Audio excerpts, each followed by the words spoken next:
دیکھیں میری جتنی بھی گفتگو ہے بلکہ جتنی دیر کی کروں وہ ساری آپ کے دماغوں سے، میرا کام ہے صرف سننے دینا اور اسے سمجھنا اور اس کی گہرائی سمجھنا، یہ آپ کا کام ہے۔ میں صرف جملے ہی دے سکتا ہوں اور سمجھنا اور اس کی گہرائی میں لانا کہ آپ کے دماغوں کا ارتقا ایسے بھی عرض کرنے لگا ہوں ضلع میں محترم پہلا جلسہ ہے، امید ہے میں پہلی دفعہ اس سرزمین پر آیا ہوں اور میں آپ کی زیارت کر رہا ہوں، تو دیکھتا ہوں کہ پہلا جملہ آپ اس کا کیسے استقبال کرتے ہیں۔ تو موضوع آپ کے چہروں کو دیکھ کر آپ ماشاء اللہ بہت حسین، بہت خوبصورت اور بہت اچھے اور پڑھے لکھے ہوئے نظر آ رہے ہیں۔ اس کے گفتگو کا عنوان بھی ایسا ہی ہے، لیکن لاکھوں کا مجموعہ ہو، میں جیسے وہاں پڑھوں گا تو آپ کو بھی ویسے ہی سننا چاہیے کہ جیسے ایک حق ہوتا ہے۔ تھوڑی دیر سنیں لیکن توجہ سے میں پہلا جملہ کر رہا ہوں۔ پھول بہار میں کھلتے ہیں، خزاں میں مرجھا جاتے ہیں۔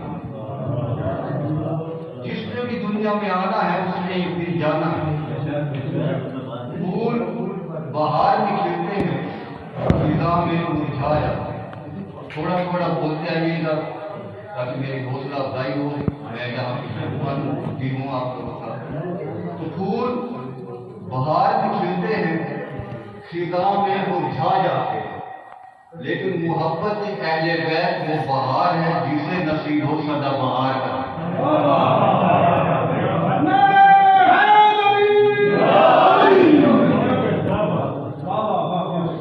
محبت اہل بیت یہ وہ باد صبا ہے جو صحرا میں بھی پھول کھلاتے ہیں، یہ وہ خوشبو ہے جو دشمن کو بھی اپنا بنا دیتی ہے، یہ وہ روشنی ہے جو نابینا کو رستہ دکھا دیتی ہے، یہ وہ دوا ہے جو فرشتوں کو شفا دیتی ہے، یہ وہ تکلیف ہے جو حد سے بڑھے تو مزہ دیتی ہے، یہ وہ دارو ہے جو رندوں کو نشہ دیتی ہے، اور یہ وہ سیڑھی ہے جو معبود سے بندوں کو ملا دیتی ہے۔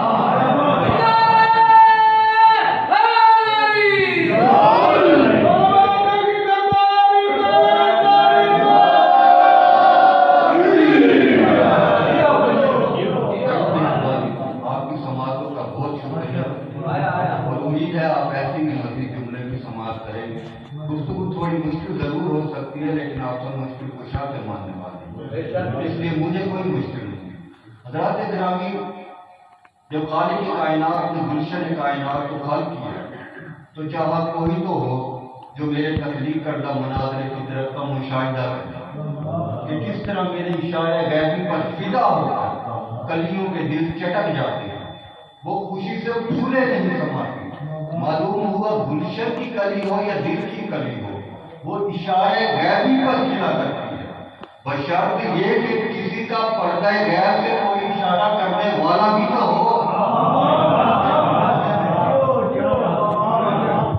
اس سمیع و بصیر نے بتایا کہ کس طرح اس نے کلیوں کو دیدہ دیو لباس سے آراستہ اور خوشبوؤں سے معطر کر دیا۔ کوئی فرشتہ 40 سال بعد آ کر 40 سال بعد ان کا بدن چال کر کے ان میں خوشبو نہیں بھرتا، بلکہ جو معصوم کلی دنیا میں آتی ہے طاہرہ ان کا طہیرہ کی خوشبو ساتھ لاتی ہے۔ صلوات پڑھ دینا محمد۔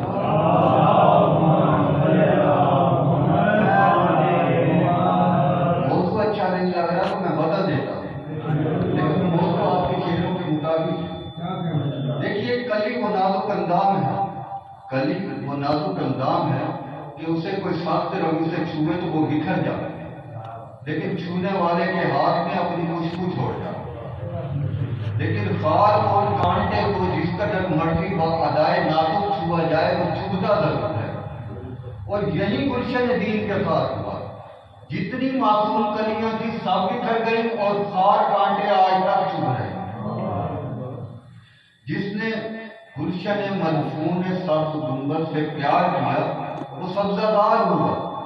اور جس نے خار کانٹوں سے دل لگایا وہ خار ہوا۔ تو عزیزان محترم توجہ ہے نا؟ ایک مرتبہ صلوات پڑھ دیں۔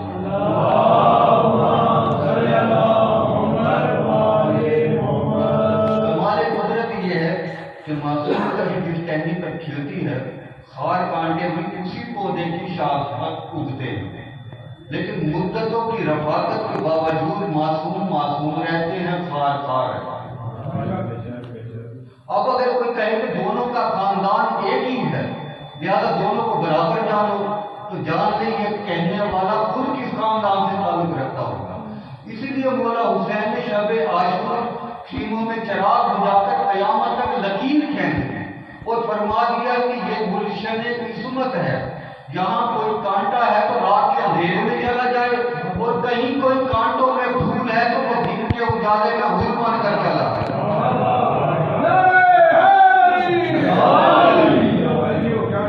حضرات گرامی، کلی وہ خوشبو کی شیشی ہے جو ایک بار کھل جائے تو پھر بند نہیں ہوتی، چاہے اس پر پانی بند کر دیا جائے، چاہے اسے خوراک کا محتاج کر دیا جائے، چاہے اسے سنگزاروں اور ابزاروں میں گھسیٹا جائے، چاہے کسی زندان میں اس کی قبر بنا کر اسے دفن کر دیا جائے، لیکن اس کا مدفن رحمت کا خزینہ بن جائے گا۔ معلوم ہوا دنیا میں ایک کلی نہیں کھلتی بلکہ ایک باب الحوائج کھل جاتا ہے۔ اگر آپ کو ابھی کو سمجھ نہیں آئی تو پھر میں ایک اور پہلو سے یہ بات کرتا ہوں کہ ہر پھول کا یہ مزاج ہے کہ وہ اپنی اہل بیت میں بھی مسکرائے گا اور گلشن خارزار کو بھی مہکائے گا، یعنی جس کے چاروں طرف کانٹوں کا مجمع ہو وہ پھر بھی کھلتا ہوا دکھائی دے۔ اسے گلشن دنیا میں پھول کہتے ہیں، گلشن انبیاء میں رسول کہتے ہیں، اور گلشن اہل بیت میں مطلوب۔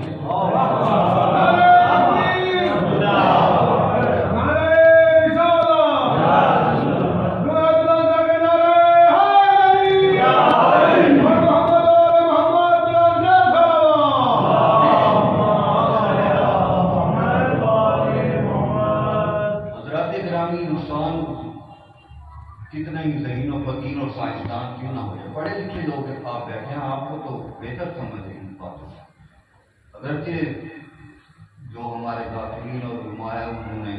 معاملے کو اس لیول تک نہیں رکھا جو میں چاہتا تھا، یہ سوچتا ہوں کہ ہونا چاہیے اس کو، کیونکہ میں دیکھتا ہوں، میں آپ سے اپنے دل کی باتیں کر رہا ہوں، آپ لوگ بہت اچھے لگے، میں داخل ہونے کے ناطے اپنے دل کی باتیں کر رہا ہوں۔ میں دیکھتا ہوں کہ اب جو ہمارے کالج یونیورسٹی میں اور اداروں میں نوجوان پڑھ رہے ہیں، وہ اس طریقے سے ہماری مجالس میں اور ہمارے محافل میں مومنین جو ہیں وہ نہیں آ رہے،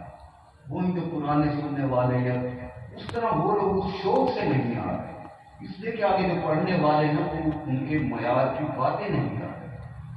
انہیں وہ عجیب لگ رہی ہیں باتیں، اس لیے جو ہے یہ ذرا معیار سب کو ہی بڑھانا ہوگا اگر آگے چلنا ہے سب کو۔ تو دیدان محترم، جملہ میں عرض کر رہا ہوں آپ کے ذہنوں کے مطابق کہ انسان کتنا ہی ذہین و فقیر اور سائنسدان کیوں نہ ہو جائے، فطرت کا مقابلہ نہیں کر سکتا۔ اگر کوئی گلاب کے پودے پر کاغذ کے پھول سجا دے اور ان پر لال رنگ بھی بہا دے اور ان پر پرفیوم سے خوشبو بھی لگا دے اور ساتھ یہ بہانہ بھی بنا دے کہ جناب پھول تو سوکھ کر اس طرح ہو گئے ہیں، تو جو آنکھوں سے دیکھتا ہوگا، ناک سے سنتا ہوگا، منہ سے بولتا ہوگا، وہ بولے گا ضرور کہ جناب یہ پھول سوکھ کر بھی اس طرح نہیں ہوتے، یہ آپ کے اپنے بنائے ہوئے تھے جو آپ نے اللہ کے بنائے ہونے کی جگہ پر بٹھا دیے۔ یہ آپ کے لیکن میں نے اشارے دینے ہیں، بولنی میں کوئی بات نہیں ہے، دماغ آپ کا چلے گا اور جتنا چلے گا۔ تو عزیزان محترم، پھولوں کی آلریڈی محمد و آل محمد سے کچھ نسبت یوں بھی ہے کہ ہر پھول کا سمجھ اس جیسا ہوتا ہے۔ ایسا نہیں ہے کہ گلاب کے پودے پر پہلے پھول گلاب کا کھلے، پھر درمیان میں کہیں سورج مکھی کا کھل جائے، پھر کہیں آخر میں موتی کا کھل جائے، نہیں، گلاب کے پودے پر جو پہلا پھول کھلے گا وہ بھی گلاب ہوگا، جو درمیان میں کھلے گا وہ بھی گلاب ہوگا، جو آخر میں کھلے گا وہ بھی گلاب ہوگا، جتنے پھول کھلیں گے سب گلاب ہی کھلیں گے، اس لیے کہ گلاب کا جانشین گلاب کا پھول ہوتا ہے، گوبھی کا پھول نہیں ہے۔ سمجھ رہی ہے نا بات؟ میں نے کوئی نہیں کھولی، گلاب کا جانشین گلاب کا پھول ہوتا ہے، گوبھی کا پھول نہیں۔ اب ذرا گوبھی کے پھول کی بھی سن لیجیے۔ گوبھی کے پھول کو اپنے قد کاٹ لمبائی چوڑائی پر بہت ناز ہوتا ہے، لیکن اس کی قسمت میں ہانی میں چلنا ہوگا۔ آپ کا محبوب آپ سے ناراض ہو جائے، آپ اسے گلاب کا پھول دیں تو وہ مان جائے گا،